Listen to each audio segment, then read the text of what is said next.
Orman Kady Ovasında halkın yaşayışı nähili az gurun berseniz. Kültürlerinizi unutmayın. Yaşatmaya gayret edin. Bunu hep söylüyor büyüklerimiz bir yerde. Her türlü musibette, hoşluğumuzda hani beraber olmalarını bir yere gelenden soň ağladık. Demek ki kan bağı damarlarda dolanan kanların aynı olması başka bir datmış. Hacı abi teşekkür. Namkada gubur oba gorşapsınız. Öz Türkmenlerimiz bolup. Onun üstünden bu park bilen taşlanıptır. Hakikaten bu park bolupdur. Oğluna teşviki bolması için maddi manevi örde yardım ediliyor. Köp yaşlı sağ ol. Bugün sizi Türkiye'de kurulan bir Türkmen Ovası'na alıp barıyoruz. Orman Kady. Orman Kady, Türkmen medeniyetinin gelecek nesillere yetirilmegi maksat ediliyon yerlerden biridir. Bu ova, Türkmenlerin Türkiye'ye gelen durmuş tecrübesinin bir bölügidir. Gelin bu ütkeşik Türkmen Ovası'nın durmuşuna birlikte seyredelim ve sözü bu ovanın hikayesini en gow milyon kişiye verelim. Mecitcan oğula hoş gelipsinizler. Ovamıza sapalar getirdiniz. Hemişe de sizler bekliyoruz. İnşallah gelseniz. Özleriniz yani yigitlerimiz, özleriniz yani gödeklerimiz. Hani böyle bir zatları bizlerden sorap araştırıp gelmeleri bizler gururlandırıyor hakikaten. Adım Habibullah, soyadım Tahallusum diyen Hemra. Ben Afganistan'ın velayeti Cevdican, Mürdiyan Uluslarlığına bağlı Cengilarık Ovası'nda 1976 yılında dünya geldim. Normal bir ailede dünya gelip 1984 yılında da Pakistan'a muhaciretlik ettik. Yine de bu Rus işgali Afganistan'da bitenden soň 1991 yıllarında tekrar doğulduğumuz kışlağa Cengilarık'a geldik, yerleştik. Yine de 1993 yılında o yerlerde bazı kargaşalardan dolayı tekrar Pakistan'a göç ettik. Ol kalışımda 1994'ten 2012 yılına çelli Pakistan'da kaldık.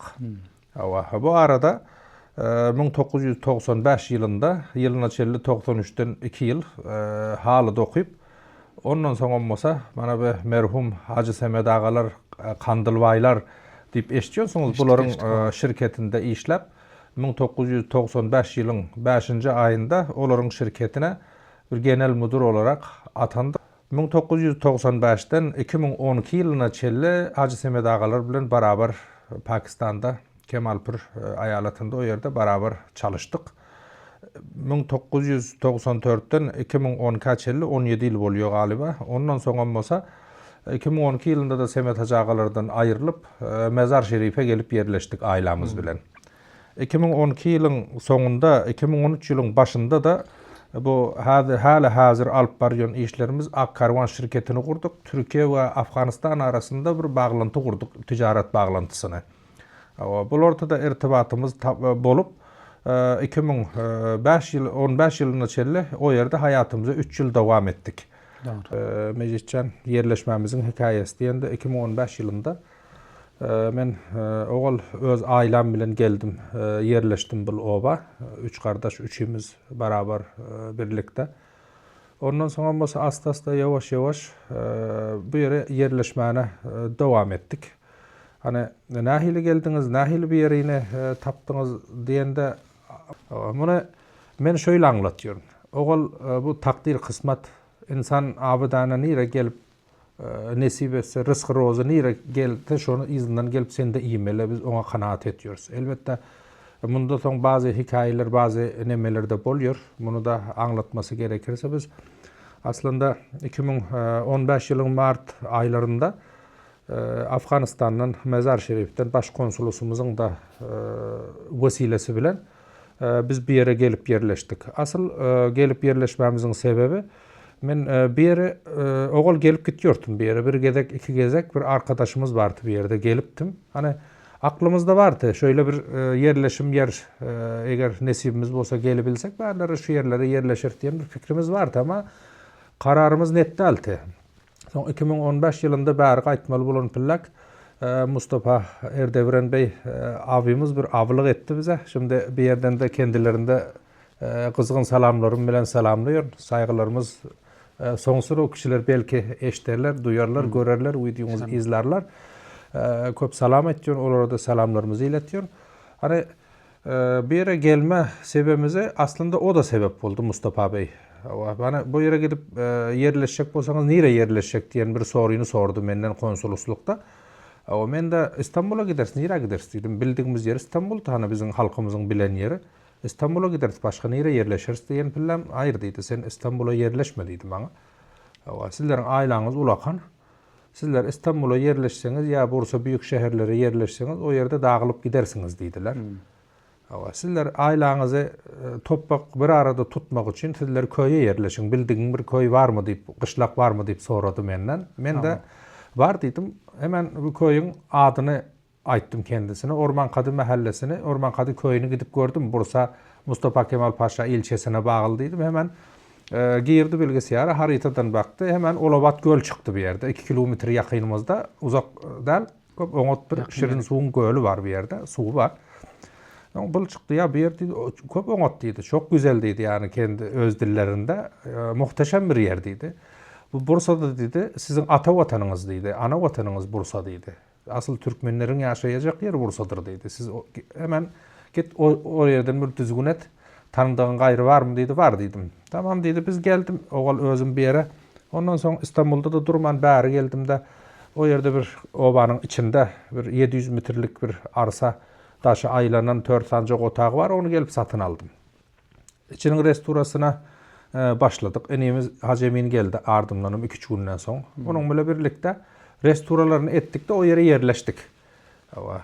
Doğru, kıyın oldu yerleşimimiz. Hani tanımadığın, bilmediğin bir yerde yerleşmek ansat bir nerse değil. Bunu hemmemizden biliyoruz. Yavaş yavaş 2017 yılında bu oturduğumuz öyü hazırladık. Bir yerlerde öy yoktu. Giden meydantı, ekişkarlık yerdi bir yere. Gelip şu öyü yerini satın alıp öyü abad edip özüm yerleştim. 1,5 yıl bir yerde yalnız yeke başıma oturdum övlatlarım bilen. Taş dövrümüz orman, ekişkarlık yer, hatta bu yol bile çıkacak asfalta kadar yoktu. Elektrik direklerini bile özüm çektirdim bir yere, devlete müracaat edip. Ana şöyle gelip yerleştim bir yere, dayı dedik, yegen dedik, kardeş dedik, özlüğünüz yani bize ananan dostlar dedik. Yerleşimimize devam ettik. Hudaya şükür hala hazır yaklaşık bir 40 famil. Bizler Türkmenler bu gördüğün yerde yaşap hayatımıza devam ettiriyoruz. Yerleşme hikayemiz bu. Asıl mesele nesip meselesidir. Doğru. Hacı Ormankadı Ovası'nda halkın yaşayışı nähili az gurun verseniz. Berde näme aktiviteler etýärler, çağalar okuw etýärmi, oýnaýarlarmy? Bizim ayal gyzlarymız, ýaşullarymız nämeler bilen meşgullanýar? Bular barada az gurun verseniz. Olur. Ovamızda bir yerde indi yaňan bir hatırlattım, bir 40 famile yakın bizler aile var bir yerde. Hani çeşitli sektörlerde yani farklı sektörlerde çalışıyorlar. Mesela men diysem men ticaretim bile sergerden meşguliyetligimiz var. Başka da ticaretini, özel işlerini, şahsi ticaretlerini yöneten kardeşlerimiz de aralarımızda var. Bazıları da fabrikeler var etrafımızda, farklı sektörlerde. Onlara gidip çalışıyorlar. Ayarlarım gidip işliyorlar. Hatta servis geliyor bir yere, ayarladık. Fabrikeler bile aramızda bir sözleşmelerimiz, anlaşmalarımız var. Onu sakladık Hudaya şükür. İşleyecek. Gidip fabrikelere ertir gelip araba bir yerden alıyor. Akşam 6'larda da getiriyor, öyüne indiriyor. Ayal erkek bir 15-20 kişi gidip fabrikelerde işliyor. Yani bazıları da bir yerde son ekişkarlık yer bolandan son hani bir halkın yerli halkımızın tarlalarına gidip ya ekişkarlık yerlerine gidip ya bağlara gidip öyle çalışanlar da var. Hudaya şükür hayat geçimimiz gayet normal. Ailelerimizin o konuda o hususta bir kıyınçılığı hiç yok. Hudaya şükür kazancını kazanıyorlar. Ailelerimizin iktisadı elhamdülillah oňat mında bir kıyınçılığımız yok. Ana oğlanlarımıza, gençlerimize gelincek okulumuz var obamızda. 200 öğrenci var. Şagirt var köyümüzün, kışlağımızın mektebinde. Oňat bir giňişlik 200 öğrencimize yaklaşık 20 ustadımız var. Awa. Bu bölgede bizim Kemalpaşa ilçemiz 131 bildiğim kadarıyla mahallesi ve köyü var. Bunun içinde bizim okulumuz her zaman birinci gelmektedir. Awa. Okulumuzun da 200 öğrencinin nerede olsa 80'i 85'i bizim çocuklarımızdan kaynaklanıyor. Şagirdler var elhamdülillah. Hiç o konuda bir kıyınçılığımız yok. Hani sağlık ocağımız var. Görüyorsunuz elektriğimiz var. Hatta internetimiz var. Suyumuz var. Hem adımız var. Hem altyapılar var. Her imkanat elhamdülillah bir yerde var. Hudaya şükür. Elhamdülillah. Yine bu şöyle soram olacak. Bäri gelip yerleşeňizden bäri yerli halk bilen gatnaşyňyz nähili? Olaryň sizi kabullanmasy, bärde bir türkmen oba bolup ýaşaýasyňyz. Köp oňat bir kona degendin kardeşim sağ ol. Bu soru önemli. Bunda inşallah yeterince oňat jogaplamana gayret edeceğim. Oňa gelince hani bir kelimede tüketsem de bitirsem de bolur. Yani bu bölgenin insanların hakkı ödenmez. Yani bir kelimede bunu bitirebilirim. Yani bu insanların bize hizmeti aşkındır. Biz geldiğimiz günden beri hep kardeşlerimiz dediler. Her zaman yanımızda boldular. Ölümüzde de, dirimizde de, sadakamızda da, düğünün toyumuzda da, cenazamızda da hemmişe bunlar biz bir yere gelenden son asla o biganalık ya yabancılığı bizler hissetmedik. Bu ister bu oturduğumuz köyün yerli halkı olsun, ister Mustafa Kemal Paşalılar olsun, ister bu Mustafa Kemal Paşa bağlı 131 mahallenin insanları olsun. Biz bunlardan hemmesinden memnun. Bu neçeli bizlere ters göz bile bakıp ya da bizi kıskanıp ya da bunlar nam için geldi.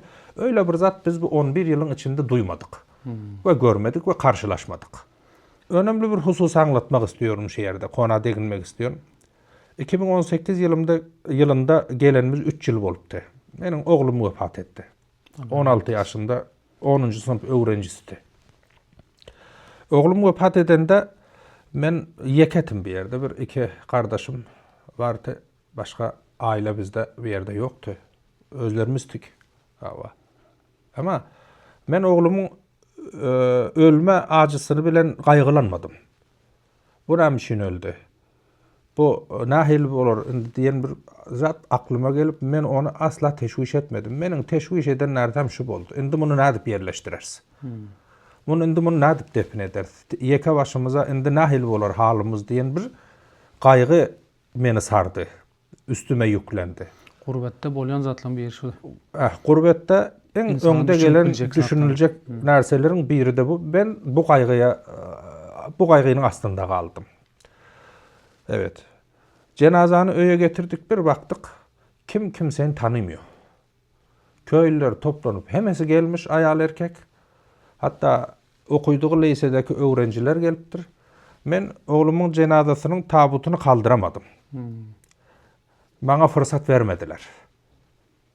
Ne edip götürdüler, ne edip ben ardılarından yürüydüm. Ben ağlamana fırsatım olmadı. Oğlumun yasını tutmama fırsatım olmadı. Açıkçası. Hani bundan ötename diyeceğim bilem yok. O yüzden diyorum ki onun izinden 55 gün sonra atam vefat etti. Bir yerde resmini görüyorsunuz. Bu rahmetli oldu. Bu da aynı şekilde. Ben ne bir yerde yekeliğimi bildim, ne ikiliğimi bildim. Hani bu halk İnsanlık ağladığımda ağladı, güldüğümüzde güldü. Ondan sonra o yüzden diyor ki bu köylü yerli halkın hakkı ödenmez. Biz bunu indi bundan böyle ki edecek faaliyetlerimiz de buna bağlı. Biz yaşadığımız yerde, oturduğumuz yerde bu insanlar bunca bize kadir verenden son, kıymet verenden son biz de bundan böyle edecek faaliyetlerimizin birçoğu bu halkı memnun edebilmek. Oturduğumuz bölge hizmet edebilmek. Hem ticari hususundan hem sosyallaşma hususunda hem başka husus her türlü olsun biz bu halkın yanında bu halkla beraber ömrümüzün geri kalan kısmını geçirmeye kararlı ve niyetli. Bärde sizin obaňyzda Türkmen halkynyň däp desurlary, ferhangy, kültüri ýaşadylýarmyş bilenem. O arada elbette. Aydym sazıdır, eýin eşikleridir, elbette yemekleridir. Bunu bolança mücadelemizi sürdürüyoruz. Elimizde tutalı. Hani hatta bazı devlet adamları, bazı iş adamları, bazı sosyal ortamdaki insanlar, önde gelenler bize hep geliyorlar bir yere. İlk sorusu ya da bize önerisi dap desturlarınızı unutmayın. Kültürlerinizi unutmayın. Yaşatmaya gayret edin. Bunu hep söylüyor büyüklerimiz bir yerde. Biz de o husustan, o açıdan bakıyoruz, karıyoruz. Şu dap desturlarımızı, kültürlerimizi yok etmemek için elimizden gelen mücadelemizi gençlerle de bir arada olup, yigitlerimizle de bir arada, kızlarımızla, ayallarımızla bir arada olup bizler bu hususta elimizden geleni sürdürmeye kararlı ve sürdürüyoruz. Hudaya şükür bu dap desturlar, yani çakılıklarımız diyeli, saçak sofralarımız diyeli, ya toy tomaşalarımız diyeli. Bolonça öz nememize etmeye gayret edip bulurda mücadelemizi sonsuz bir şekilde sürdürüyoruz elhamdülillah. Türkmen däp desturlary, Türkmen ferhangi günümizden kalmasın deyip onda bu ovadaki yaşayanların hemmesi elinden geleni etýär. Etýärler. Bu hususta hemmesi de kararlı elhamdülillah şükür. Hatta geyim egin maşlarımıza çelli öýde ayallarımız bolsun, kızlarımız bolsun. Hani toylarımızda, zatlarımızda hani uzun etekli köýnek, bizim asıl Türkmen libaslarımızı giyiyorlar. Hatta bu halkın bizi yaxşı görmesinin, bizi sevmesinin biricik sebebi de bu. Siz diyor, bize diyor bunlar 50 yıl, 60 yıl, 70 yıl önki yaşam hayatlarımızı hatırlatıyorsunuz. Allah sizlerden razı olsun diyen kelimeleri bizler bilen bular konuşuyorlar, takdir ediyorlar. Sağ olun bizlere hani geçmişimizi hatırlatıyorsunuz sizler geldiğinizde deyip böyle bir nemeler var ortada. Bular üçin hem ilginç hem hoş bolýar şoňa. Aynen. Mesela Kemalpaşa bölgemizde, uluswallygymızda ya ilçemizde diyeli bir yerde endi bir Türkmenlerin bir toplumunun barlığını velayetimiz bolsun, devlet daireleri bolsun, sosyal ortamları bolsun bunu herkes biliyor. Hudaya şükür. Türkmenlerimiz deyip adlandırıyorlar. Atullah Mirzan. Hudaya şükür. Katı ulakan bir gurur verecek bir zat. Bizler de son näme etýüz. Bizler de tamam Türkmenmiz, doğru. Oğuz Han'ın evlatları bizler. Bular da başka bir yerden gelmedi ki. Bularım Oğuz Han'ın nesilleri. Bizim kanımız, canımız, soyumuz bir bolandan soň bizlerin aramızda değişen bir narsa yok. Biz bunu bular bilen anlaşıyoruz. Anlaştık, çoktan anlaştık, geçirdik biz o aşamaları.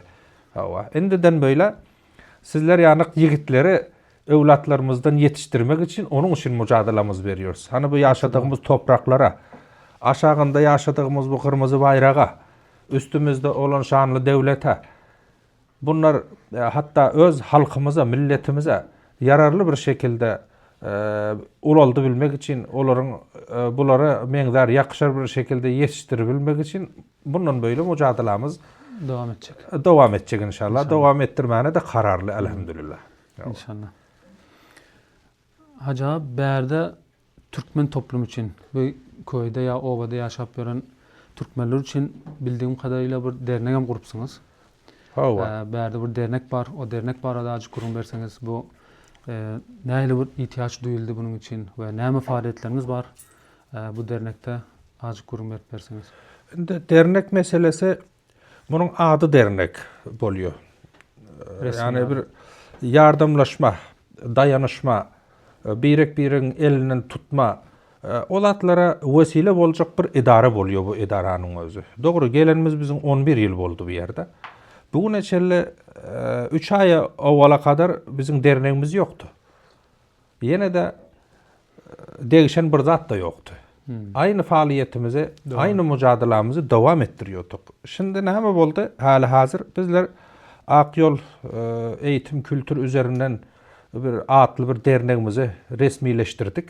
İdaramızda mana bu gördüğünüz yer obamızda şu yerde hem misafirhanamız, misafirlerimizi agyrlıyoruz. Hem bir yerde dernegimiz var. Değişen zat şu boldu. Ogol gayri resmitik. Endi bir resmiyata döktük. Endi devlet dairelerinde, başka yerde bundan böyle tabii ki ihtiyacımız olacak. Bizlerin agyrlykly hizmetlerimiz da bu dernek üzerinden eğitim, öğretim, bu ders talim üstünden devam etmene kararlı. Oğlum gerçi devam ediyor. Bana Dr. Sayıp Nuri Yağdin'in hem haber var. bir öğrenci grubumuz var. Afganistan'dan gelen Türkmen öğrencilerimiz, kız, oğlan bir 340 kişi garip grupta var. Bir 4-5 yıldır o grup arkalı bunlara hizmet veriyoruz. Elimizden gelenine doğru her aytına bir 5 bin, 10 bin pul verebilemiz yok, imkanımız yok. Ama elinden tutmana gayret ediyoruz. Bazı devlet dairelerinde, bazılarının tıkanan yerlerinde, bazılarına bir yol göstermeli oluyor. Şimdi o da adam bana kalmadı kan. Şimdi şol grubun üstünden özleri, kardeşlerin sağ olsun ağzı bir hemmese şu grupa toplanan birbirinin işlerini oturan yerinde hal edip otururlar. Bundan böyleki faaliyetimizden bu dernekte sadece bizim Afganistan'dan gelen Türkmen öğrencilerimiz değil. Şimdi bizim bu yaşadığımız yer de önemli. Şimdi birinci etapta inşallah derneğimizin olacak edilecek faaliyeti. Şimdi şu obamızda, şu köyümüzde ya yerli halk olsun ya son gelen bizler bolalı hiç fark etmez. Biz liseye giden öğrencilerin, üniversiteye giden öğrencilerimizin şuların az da olsa ailelerinin üstünden yükünü almana gayret ediyoruz. Hem maddi hem manevi durumda. Evet, bunu planlıyoruz. İlk planımız bu. Hani öğrencilerimiz köye lise çaba bir yerde. 8. sınıf bir yerde ilkokul bitiyor. Ondan sonra bizim ulusalığımıza, ilçemize gidiyor öğrencilerimiz. Şu an yaklaşık bir 70 kişi köyümüzden lise gidiyordur ulusalığımıza, ilçemize. 12 kilometre bir yerden. Hani şuların gidip gelme masraflarını, kalma masraflarını, yiyecek içecek masraflarını, şulara ailelerine yük olmasın. Bu da sosyal ortamımıza bir katkı sağlar. Tabii ki bu bizim bu dernek arkalı bir öğretimimiz, ya fabrikamız yok. Bu elbette bizim dostlarımız, bize ananan insanlar, bizi düşünen insanlar, dostlarımız var, fabrikatörler var, iş adamları var, ilişkilerimiz var, onlarla irtibatlarımız var. Elbette onların üzerinden yani anlatmak istediğim bardan alacağız, yoğa vereceğiz. Bu ovada yaşap gören yaşlarımız, gençlerimiz geleceklerini şu ovada sürdürmek mi istiyorlar köpürek ya da ulu şehirlerde fırsat köpürek deyip ulu şehirlere mi gitmek istiyorlar? Önemli bir mevzu. Köp yaxşı bir sorağı soradınız. Hazır şöyle, bizlerin gençlerimiz elhamdülillah bizim yürüdüğümüz yoldan yürümeni kararlılar. Bunlara bu derneğimize bu yere her aydan öğrencilerimiz, kız oğlan diyemiz yok, hemmesini topluyoruz. Biz nereden geldik? Haysi aşamaları aşıp bir yere geldik. Haysi kıyınçılıkları biz gördük. Acaba bundan sonra ne iş ederiz? Ne etmelik? Bunları sürekli yaşlılarımızla birlikte bunları anlatıyoruz. Ne etmeli bunlar?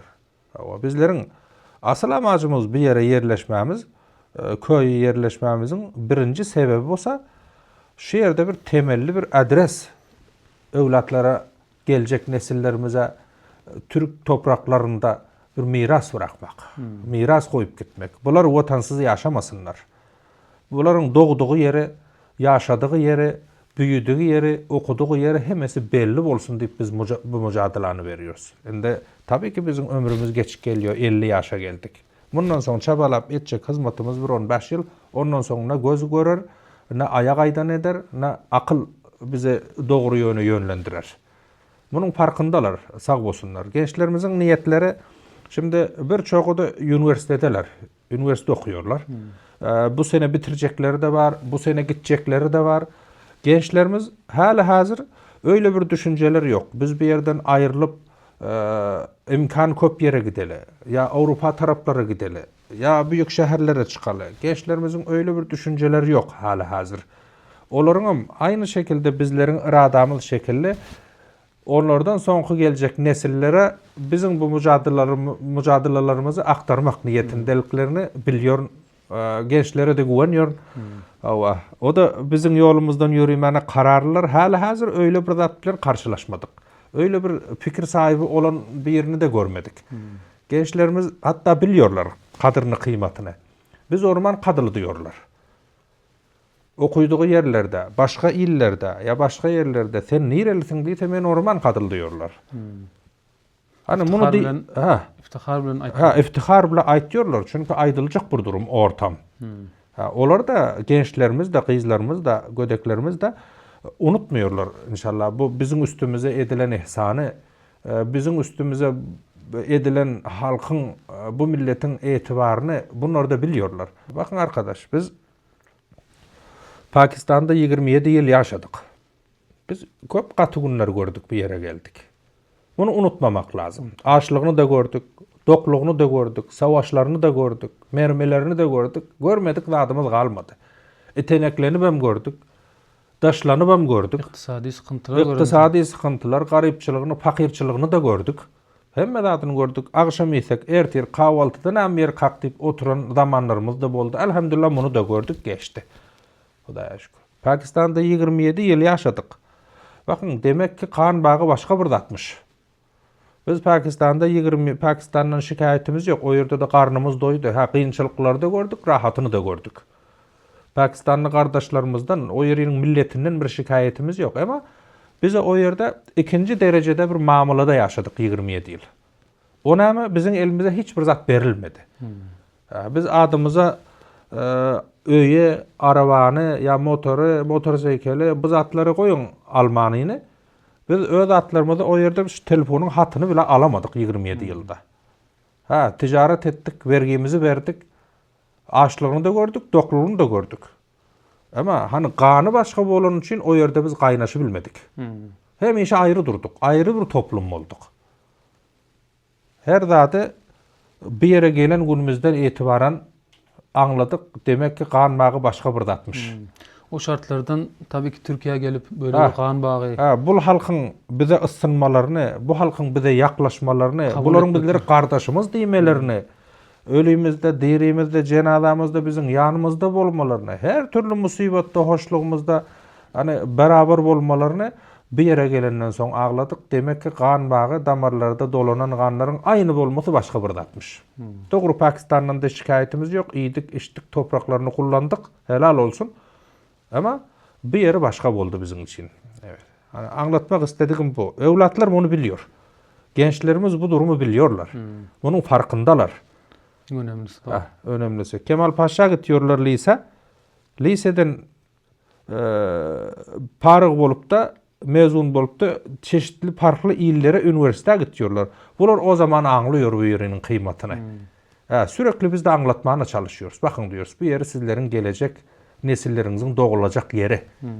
Bunu unutmayın. Halihazır Afganistan da bizim memleketimiz. O yerde ben doğdum, büyüdüm. O yerde de doğduk, mekanlarımız var. Elbette o yerinde yattan çıkaramız yok. Asla çıkamaz yattan. Ne çıkaracak? İmkanı yok değil mi? O yerde de bir sürü kardeşlerimiz var. Milyon Türkmenler var o yerde. Hemmesi kardeşlerimiz. Onları da elbette yatımızdan çıkaramız yok. Elbette bu gençlerimiz bir yerde doğru düzgün yetiştirdik insanlarımız. Elbette yarın öbür gün ya erte bir gün diyele o yerdeki kalan kardeşlerine de doğanlarına da hizmet edecekler. Her türlü. Bunu da biz kulaklarına gidiyoruz. Onları da unutmayın. Onların var o yerde. O tadı milyonlap nüfusumuz var. Bir yerde bizler bir 40 famil olsak o yerde 4 milyon Türkmen var. Onları biz unutulmuyoruz. Elimizden hali hazır bir tat gelen yok. Elbette bir gün bizim bir yerde evlatlarımız, oğlanlarımız, kızlarımız yetişer. Bunlar bir yolunu taparlar. O yerde de tabii ki hizmetini ederler. Elinden gelenlerini. Onların yatlarından çıkarmamaları için de elimizden gelenini bunların kulaklarına okuyoruz. Şolar en önemli zatlar. Sebebi bu düşünceler hem onların kellelerinden ayrılmaması için elimizden hani diyor ya, her ayda 40 günde bir yere bir toplanıp 2 saat, 3 saat bu zatların üstünde bahsediyoruz, anlatıyoruz. Fikirlerimizi kızdırıp, hatta Sepir sahip yaşlıyımız Abdurrahim Oraz ağa yazarımız biliyorsunuz. Senatör sahip Peygamber Kul Doğan ağa müşavir sahip. Aralarımıza bunları getiriyoruz. Onları dinletiyoruz. Bayramlarımızda hemmemiz ayal erkek bir ara toplanıp bir ara geliyoruz bayramlarda. Ayal erkek diyeyim, ilk bayram günü bir bayramlaşma programımız bahçede oluyor. Bunda hani konuşmalarımız oluyor. Nesihat, vesihat oğlanlara ediliyor. Aslını, astarını yadından çıkarmaz yanak. Bir yerde sosyal ortamda ne edip yaşamalı halk bilen, bu halk bilen ilişkilerini ne edip güçlendirmeli. Bunların bizlere yabancı değerliğini, bizlerin kardeşliğimizi, bir kanımızın bağının varlığını, hemmemiz bir Oğuz Türklerinden gelen bir Türk olduğumuzda bunları hatırlatıyoruz. Hatta bana görüyorsunuz kitaplarımın içinde bir sürü tarihi kitaplar var. Bunları okuymana tercih ediyoruz, oğlanlara teşvik ediyoruz. Mana bu kitabı okuyun deyip hatta şöyle deyip eline veriyor her aysının. Mana bu kitapta bizlerin aslımız var. Bunu okuyun. Bu kitapta Yekesen del, Ahmet de var, Mahmud da var. Bu köyün insanları da var, yerli halkı biz de varız. Bakın aynı yerden geliyoruz deyip görkezip okutuyoruz oğlanlara elimizden geleni. Çünkü bunların bu narseleri bilip anlap yaşaması gerek. Ertekun bunlarım gelecek nesillerine aynı şekilde sahip çıksınlar. Hacı abi teşekkür. Namıkada bir oba gorşapsınız. Öz Türk millemiz bolup. Onun üstünden park bilen taşlanıptır. Hakikaten bu park bolupdur. Qaysı wagtda başladınız parkın kurşalmasına? Şu park barada azıcık görünmerseniz. Bu parkın kardeşim yeri olsa mülkiyeti belediye ait. Hava. 1600 metre yer. Hava. Bunu 2023'ün Eylül yani Hava. 9. aylarında başladık. Hava.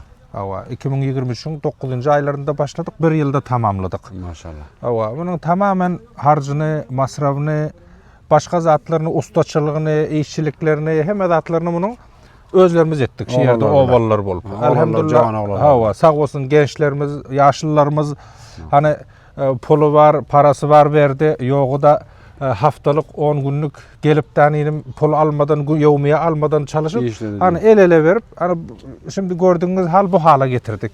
İki grup çocuk oyuncağımız var. Ortada 2 tane sallanacak yerimiz var. Bir yerde atlama şeylerimiz var. Burada spor aletleri. Büyük insanların spor aletleri var.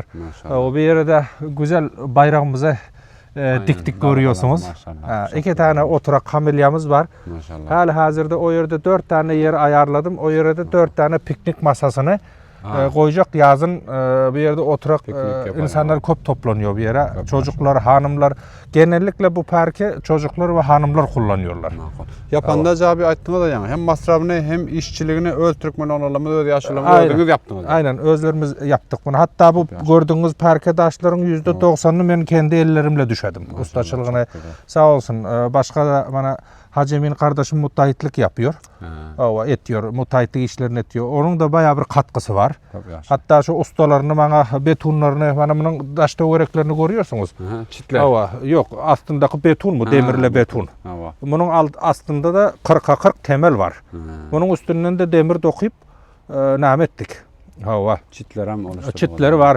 Bunun ustaçılığında zadında Hacı Emin'in bayağı emeği var kardeşimin. Sağ olasın. Ustalarını sadece şu yevmiyelerini alıp bize edip verdi. Yani devlet destek sadece zemin veren size. Devlet hemen öz halkımız dedi. Devlet sadece zeminini verdi bize. Sağ olsun yine de bu yeri bize. Bir yer bu çöplük alan bulup duruyor. Bana bir hayata geçirdik. Hali yeni eksikliklerimiz, zatlarımız edilecek bir sürü zatlar var. İnşallah asta bunu da yavaş İnşallah olur. beceririz. Hatta bana şu gördüğünüz yerdeki bu taşlar. Bu böyle gelmedi. Bana bu gördüğünüz bunlar. Doğrudur. Bunları 8 günde tek başıma özümü işledim. Birazcık Mehmet Sak kömekleşti. Başka gençlerimizden yek yarım gelip kömekleşti. Galip bular. Galipini satın alıp harcını dışarıda kuruşa peltekte getirip galipte döküp şöyle kurşadım ben buna. Elinize sağlık. Hakikaten bu zat bu eser çıktı. Elhamdülillah. Çağalar için, bana bu cagaz nemelerden 1200 tane Yalova'dan getirip ektim. Bana 4 etraftan ayrılan küçükler 1200 tane tanesini 45 TL'den aldım. Maşallah. Bana bu ağaçları görüyorsunuz. Bunlar erguvan neme ağaçları. Gul atıyor bunlar. Pembe gul atıyor. Öyle olurum gul atıyor. Bunları Yalova'dan getirip ektim. O süs ağacı bunlar. Hakikaten çok zahmet etsiniz. Yalova'dan getirip ektim. Ayında da belki bir 2 yıl tamam daha tam güzelleşecek. Aynen. Ve çoluk çocuk aile için, ayalı olan uşaklar için. Kitleler ama da yankısını çekti. Dedim yani bu kaynaşma alanı oldu bir yere. Yani bizim köylülerimiz, yerli halkların da hanımları, çocukları geliyor bir yere. Bizimkiler de çıkıyor, oturuyorlar akşamları ta gece 11-12'a kadar bir yerde. Çaylarını getiriyorlar. Nanlarını getiriyorlar. Bireklerle sohbet ediyorlar, tanışıyorlar. Bizler için çok onut bir narsa oldu bir yere. Bana bu mermeri görüyorsunuz. Bu bir hatıra. Daşında bayrak var gördünüz. Bu mermeri bizim Mustafa Kemal Paşa jandarma komutanımız Emre Bey hediye etti. Maşallah. Allah razı olsun. Menden bir hatıra kalsın sizlere deyip. bolsa. Awa. Ana şo edip elimizden geleni ediştirip otursak desek. Yaxşı bolupdyr. Gowy eseri orta Awa. çykypdyr. Hyzmatlaryňyzda bereket bolsun. Awa, sağ olun. Janyňyz sag bolsun etken Sağ olun. işleňiz için Sağ köp halk için gowy hyzmat bolupdyr. Hakikaten. Tabii ki köylülerimizin de başkalarının da az bu destekleri var. Yok del. Hany sabat Awa. hemme Hemmesi birlikte, beraberlik içerisinde bunu hayata geçirdik. Gowurda da orta çykdy. O da Hakikaten inşallah. Daha da mükemmel bolýan gaýtýan projelerin üstüne Öyle. eksikliklerini tamamlasaňyz. Arında bir şol bolupdyr. şu aytjon kütüphanamızda bir İnşallah ayarlayabilsek. kitaphanany ayarlasaňyz. Nasip olsa inşallah köp İnşallah. oňotdur. Wagty bilen Ortam bolar. bolacak bir yer nasip Awa. olsa. Hani Çok gelecek güzel. nesillerimiz için İnşallah. onların da benimseyebilecek bir yeri, bizimki Lokman. diyebilecek bir yeri. Lokman gowy bolar. Awa bana bir 450 aile var bu köyümüzde. 450 maşallah. Awa 450 ailenin 40 ailesi bizler. Ha.